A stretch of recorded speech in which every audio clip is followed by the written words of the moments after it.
چوتھے نمبر پر معتزلہ ہے. کون ہے جی؟ معتزلہ. یہ ایک فرقہ گزرا ہے، یہ ایک فرقہ گزرا ہے. اس کے نظریات آج بھی مختلف مسالک کے اندر جزوی طور پر پائے جاتے ہیں. اس فرقے کے جراثیم جزوی طور پر مختلف مسالک کے اندر جزوی طور پر پائے جاتے ہیں. کلی طور پر اگرچہ موجود نہیں ہے لیکن جزوی طور پر اس کے اثرات پائے جاتے ہیں. اب یہ فرقہ کیا نظریات رکھتا تھا؟ اس فرقے کے کیا نظریات تھے؟ کون لوگ تھے جی جو ان کے ساتھ منسلک تھے؟ کون تھا جس نے یہ اعتزال کا جو مسلک ہے وہ اپنایا؟ یہ ایک لمبی بحث ہے، یہ ایک مکمل موضوع ہے. میں صرف اتنا عرض کرنا چاہتا ہوں اس کے جو ہے نا جی 4 سے 5 بلکہ 6 فرقے جو ہیں یہ اہم سمجھے جاتے ہیں. یہ کیا سمجھے جاتے ہیں جی؟ اہم سمجھے جاتے ہیں. بعض کے نزدیک 3 ہے، بعض کے نزدیک 3 ہے، اہمیت کے حامل سمجھے جاتے ہیں. ان کی تفصیلات کے لیے آپ کو بڑی بڑی کتابیں دیکھنی پڑیں گی. اگر آپ نے اجمالی خاکہ ان کا دیکھنا ہے تو پھر آپ پڑھیں الملل کتاب ہے جی علامہ شہرستانی رحمہ اللہ کی، مذاہب پر مکمل طور پر کتاب ہے، آپ اس کتاب کو پڑھیں. یا پھر اس طرح کی آپ کو معلومات ملے گی اعتقادی طرز پر لکھی ہوئی کتابوں کے اندر، وہ پڑھیں. یا پھر آپ کو یہ ملے گا جی جو خصوصی طور پر تراجم کی کتابیں ہیں یا جرح تعدیل کی کتابیں ہیں یا فرست کی کتابیں ہیں. فرست ایک مکمل طور پر علم ہے جی، ان کے اندر پھر اگر آپ جائیں گے تو وہاں پھر آپ کو ان کی تفصیلات ملے گی. اس وقت میں 2 کتابوں کا حوالہ دینے لگا ہوں.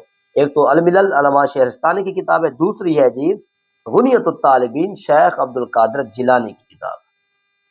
شیخ عبد القادر جیلانی کی کتاب جنہیں 11ویں والا پیر کہا جاتا ہے ہماری عوام کے اندر، پیران پیر کہا جاتا ہے.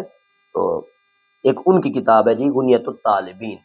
بعض علماء کا اس کے اندر اختلاف ہے، وہ کہتے ہیں جی یہ غنیۃ الطالبین آپ کی کتاب نہیں ہے، یہ بعد میں کسی نے لکھی ہے.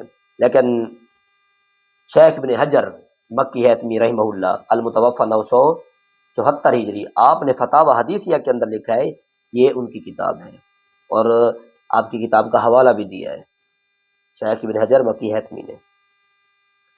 تو مطلب یہ غنیۃ الطالبین آپ ہی کی کتاب ہے، کسی دوسرے شخص کی کتاب نہیں. اور بھی حوالہ جات ملتے ہیں جن کے اندر واضح طور پر موجود ہے کہ یہ کتاب شیخ عبد القادر جیلانی ہی کی کتاب ہے، کسی دوسرے شخص کی کتاب نہیں ہے.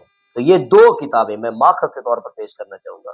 ان دونوں کتابوں کے اندر اجمالی طور پر ان کا خاکہ موجود ہے. معتزلی کون تھے؟ اللہ تبارک و تعالیٰ کی صفات کے بھی منکر تھے. اللہ تبارک و تعالیٰ کی صفات کے منکر تھے یہ لوگ، اور طرح طرح کے نظریات رکھتے تھے گناہ کبیرہ کرنے والے کو. ہاں جی، یہ تو وہ لوگ تھے جو گناہ کبیرہ کرنے والوں کو کافر کہتے تھے. مثلا اگر کسی نے نماز چھوڑ دی تو ان کے نزدیک وہ کیا ہے جی؟ کافر ہے. ان کے اندر ایک دوسرا فرقہ تھا، اس کے نزدیک وہ نہ کافر ہے نہ مسلمان ہے، نہ وہ کافر ہے نہ وہ مسلمان ہے، درمیانی اس کے لیے راہ ہے. اس کے لیے ایک درمیانی راہ ہے، نہ وہ جنت میں رہے گا نہ وہ جہنم میں رہے گا، وہ درمیان میں رہے گا. بات سمجھ رہے کہ نہیں سمجھ رہے؟ تو یہ 5-6 جو فرقے تھے ان کے آپس کے اندر نظریات جو تھے وہ ٹکراتے تھے، لیکن کلی طور پر ایک ہی نام تھا، وہ کیا تھا؟ معتزلہ. وہ کیا تھا جی؟ معتزلہ. تو وہ اللہ تبارک و تعالیٰ کی صفات کے کیا تھے؟ منکر تھے. کچھ تو وہ تھے جو اللہ تبارک و تعالیٰ کے علم کے، کچھ قدرت کے، کچھ سماعت کے، کچھ بصارت کے منکر تھے. رب تبارک و تعالیٰ کی صفات نہیں، لیکن معتزلہ انکار کرتے تھے. معتزلہ کیا کرتے تھے؟ انکار کرتے تھے. اور بعض کا خیال یہ تھا معاذ اللہ ثم معاذ اللہ ایمان کفر کی طرح ہے، ایمان کفر کی طرح ہے. اس طرح کے نظریات تھے. لیکن پھر بھی علماء امت نے ان کو کافر نہیں کہا. علماء امت نے انہیں کافر نہیں کہا، بلکہ انہیں مؤول کہہ کر چھوڑ دیا. مؤول کہہ کر چھوڑ دیا. یار ان کے پاس تعویلات ہیں، یار یہ اہل قبلہ سے ان کا تعلق ہے، نمازیں پڑھتے ہیں، سارا کچھ کرتے ہیں، عبادات کرتے ہیں جی، اور دین کی پاسداری بھی ہے ان کے ہاں کچھ نہ کچھ، تو انہیں کافر نہیں کہہ سکتے. حالانکہ رب تبارک و تعالیٰ کی صفات کے منکر، رب تبارک و تعالیٰ کی صفات کے منکر. ہاں جی، کچھ میں عرض کر چکا ہوں علم کے منکر، کچھ قدرت کے، کچھ سماعت کے، کچھ بصارت کے. فرقے تھے، علماء نے کافر نہیں کہا۔ اتنے بڑے بڑے نظریات رکھنے والوں کو علماء نے کافر نہیں کہا، بلکہ ان کا ایک فرقہ جو ان کے اندر موجود تھا، معتزلہ کے اندر، ان کا یہ عقیدہ تھا کہ حضور صلی اللہ علیہ وسلم کا فعل شیطان لعین کے فعل کی مانند ہے۔ آقا صلی اللہ علیہ وسلم کا فعل کام شیطان لعین کے کام کی طرح ہے۔ ان میں سے ایک فرقہ تھا، اس کا یہ نظریہ تھا، اور اس نظریہ رکھنے والے شخص کو بھی کسی نے کافر نہیں کہا، کسی نے کافر نہیں کہا۔ یار اس طرح کے بڑے بڑے نظریات رکھنے والوں کو، جو بہت ہی حد درجہ بڑے تھے، ظاہری طور پر اتنے اسلام سے متصادم تھے، لیکن پھر بھی علماء نے کافر نہیں کہا، احتیاط برتی۔ کیا برتی؟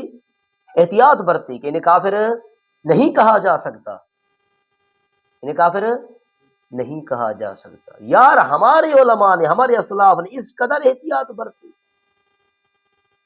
رب تبارک و تعالیٰ کی صفات کے منکر کو بھی یوں منہ اٹھا کر فتویٰ نہیں لگا دیا یہ کافر ہے، کہ جس طرح یہ لفظ کہ کفر ایمان کی طرح ہے، ایمان کفر کی طرح ہے، یہ کوئی چھوٹا جملہ تو نہیں ہے۔ اس کے باوجود بھی علماء نے کافر نہیں کہا۔ ایسے ہی حضور کا فعل صلی اللہ علیہ وسلم شیطان لعین کی مانند ہے، معاذ اللہ ثم معاذ اللہ، ان کا یہ نظریہ تھا، پھر بھی علماء نے کافر نہیں کہا۔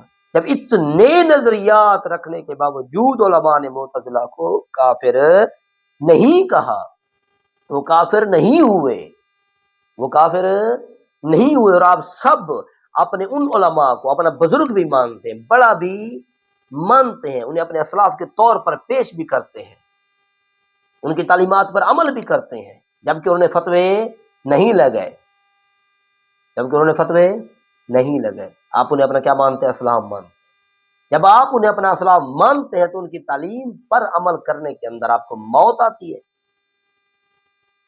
ہاں، گھٹن ہوتی ہے، سانس رکنا شروع ہو جاتی ہے جب تعلیمات کی باری آتی ہے۔ جیسے تو اب دعویٰ کرتے ہیں فلاں ہمارا بزرگ، فلاں ہمارا بزرگ، فلاں ہمارا بزرگ، ان بزرگوں نے تو معتزلہ کو کافر نہیں کہا۔ اتنے بڑے ان کے جو نظریات تھے ہونے کے باوجود آپ کیسے کہہ سکتے ہیں کہ دیوبندی کافر ہے، یا آپ کیسے کہہ سکتے ہیں بریلوی مشرک؟ یار اپنے اسلاف سے سبق سیکھے، اپنے اسلاف سے سبق سیکھے، کس قدر احتیاط تھی ان کے اندر، اتنے بڑے بڑے نظریات کے باوجود بھی انہوں نے احتیاط برتی۔ کیا برتی؟ احتیاط برتی۔ ہاں جی، موول آخری حد یہ تھی کہ انہیں موول کہہ کر چھوڑ دیا گیا۔ کیا کہہ کر؟ موول کہہ کر چھوڑ دیا گیا، کافر نہیں کہا۔ کیوں؟ وہ اصول تکفیر سے واقف تھے، وہ اصول تکفیر سے واقف تھے، وہ تکفیری ٹولے سے تعلق نہیں رکھتے تھے جس طرح آج ہمارے ہاں وہ ٹولہ موجود ہے۔ اس طرح کے وہ نظریے کے حامل نہیں تھے۔ اس قدر جس قدر آج ہمارے ہاں علماء پائے جاتے ہیں، جس قدر آج کے ہمارے علماء جہل ہیں، ایسی جہالت کے وہ مرتکب نہیں تھے، وہ سمجھدار تھے۔ وہ کیا تھے؟ سمجھدار تھے۔ آج کل کے عیار ہیں، آج کل کے عیار دعویٰ تو کرتے ہیں وہ جو ہمارے اسلاف ہیں، لیکن ان کی تعلیمات پر عمل نہیں ہے۔